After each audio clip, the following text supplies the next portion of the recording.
My name is Will, My name is Anand. And I'm Jamie. and today we will be reviewing Pusha T's album, My Name Is My Name. Originally from Virginia, he actually made his way onto the hip-hop radar as a part of the duo Clips with his brother Mouse, who's now known as No Mouse.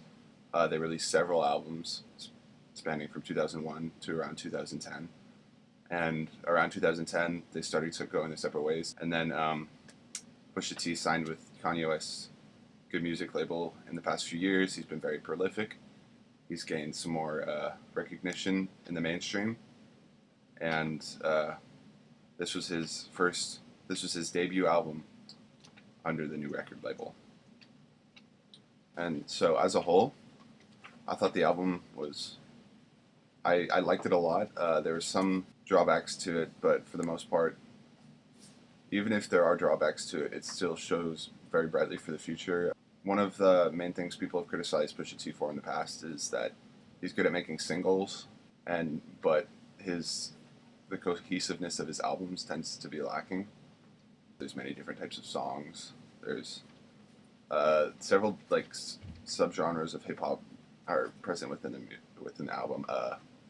For example, the song "No Regrets," I felt that was more of mainstream hip hop, while the songs "King Push," "Suicide," and "Snitch" were more they're less based upon the beat and more based upon the actual lyricism, which tends to be more associated with underground hip hop.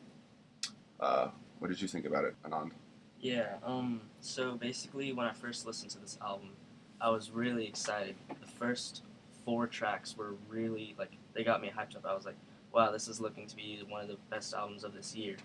Especially with songs like King Push, where the production on that was just really epic. You have, this really strong bass, the drums are very, very climatic, and then the chipmunk vocals are very catchy.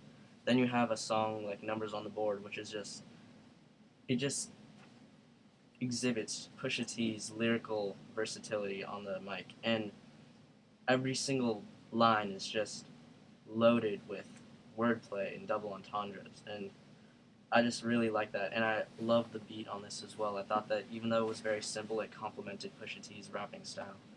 And then following, you have tracks like Sweet Serenade and Nostalgia with features such as Chris Brown and Kendrick Lamar. And even though I normally don't like Chris Brown, I really like this song because of the fact that it didn't really sound like Chris Brown at all.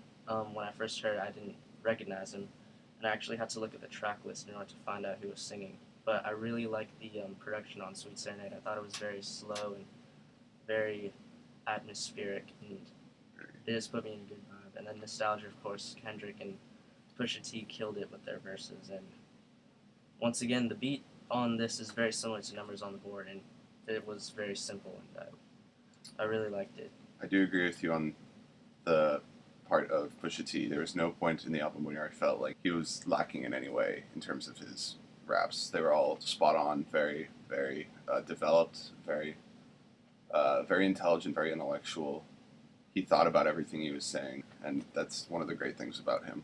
Yeah, Pusha T is definitely one of those rappers who has a mastery of lyrics, and he just plays with them in such a way that really I don't think anybody else can at this point. And this whole album, or on the whole, I think the album is kind of a letdown, but there are definitely tracks that stand out, like King Push, Numbers on the Board, and Nostalgia, that his message and his lyrics come through so much, and the beat in the background is very simple, where all you're concentrating on is what he's saying, whereas for me, tracks like Sweet Serenade feel over the top and overproduced, where you're not really interested in what he's saying anymore, and it kind of takes a backseat to the collaborations like that of Chris Brown, and on Hold On, Kanye West kind of overbearing auto-tune, I don't even know what you call it, singing, just whining noise in the background. Yeah. That's definitely what I was getting at. There was so many good tracks at the beginning, and then there's just this massive drop when the song Hold On comes on. Production-wise, it's a great song. Kanye West's pianos are really reminiscent of other stuff he's done, and I really just like the production on it, as well as Pusha T's verses. But then you have his auto-tune moaning, which just completely butchers the song, and it just gets worse and worse from here. Like, all of the choruses and hooks have auto-tune in them, and that's something which I just can't stand. So it's one of the reasons why I didn't like this as a whole, you know?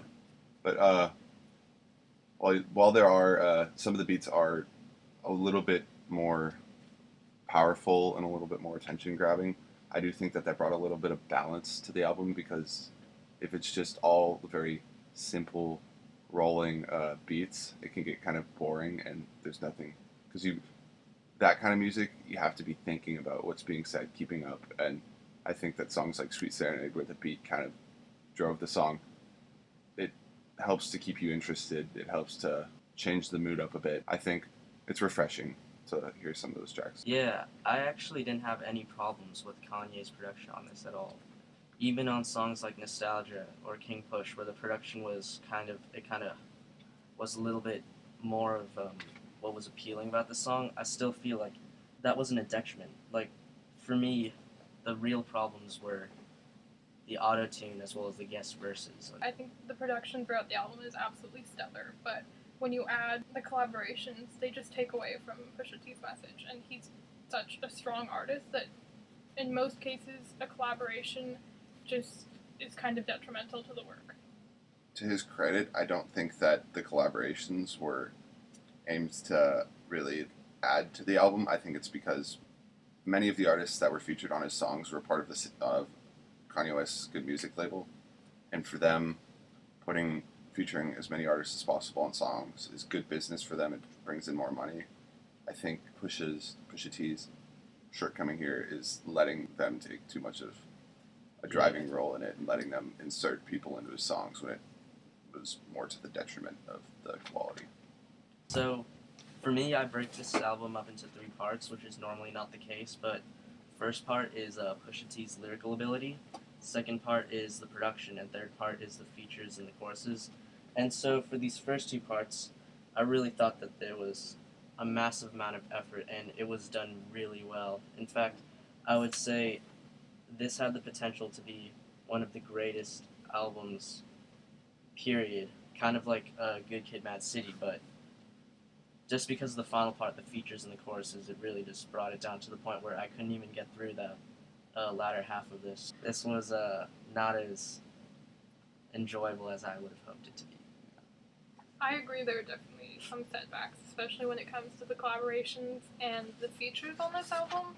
But overall, I think Pusha T really shines through not only with his lyrics, but his delivery.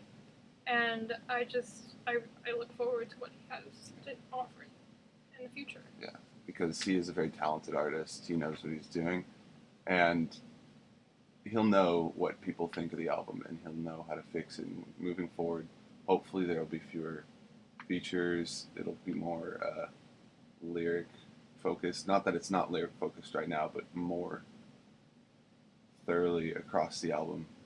It'll be more what people like about Pusha T, and yeah, just the next album should be pretty great. Alright, so all in all, despite the fact that there were a handful of gems in this album, overall, as a project, there were too many shortcomings on all the tracks with the features and auto-tune choruses that it felt far from cohesive. When you look at a project as a whole, you can't simply say that it's good because you like the third bit and the second third was neutral. So this is why, in my opinion, this album deserves a 5 out of 10 at best. Because when it was good, it was good.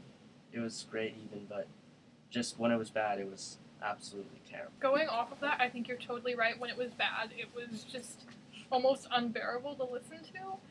But I feel like it definitely does not merit a 5. I would probably go with maybe like a 7.5 on this album, just because I think his lyrics are just so amazing and his delivery is just so on point that I think he just really outshines the negatives of this album. I mean, yeah, not to be like mean, but I mean, like, when I think of something that's above a 5, like, I really have to like it, and usually like a 9 or a 10 is something which, like, hands down is like the best album I've ever heard, like, ever. So that's why. For me, well, you guys, you gave it a 5 out of 10 because you thought that the features and the choruses were just not very good. I'm embarrassed to admit it, but like I'm not completely against that kind of music. Sometimes it's very enjoyable to listen to, and it didn't really take away from the album too much for me. Like I would like it to be different in the future, but here I just felt like it all kind of worked together. It wasn't completely cohesive as an album. I think I'd give it like an 8.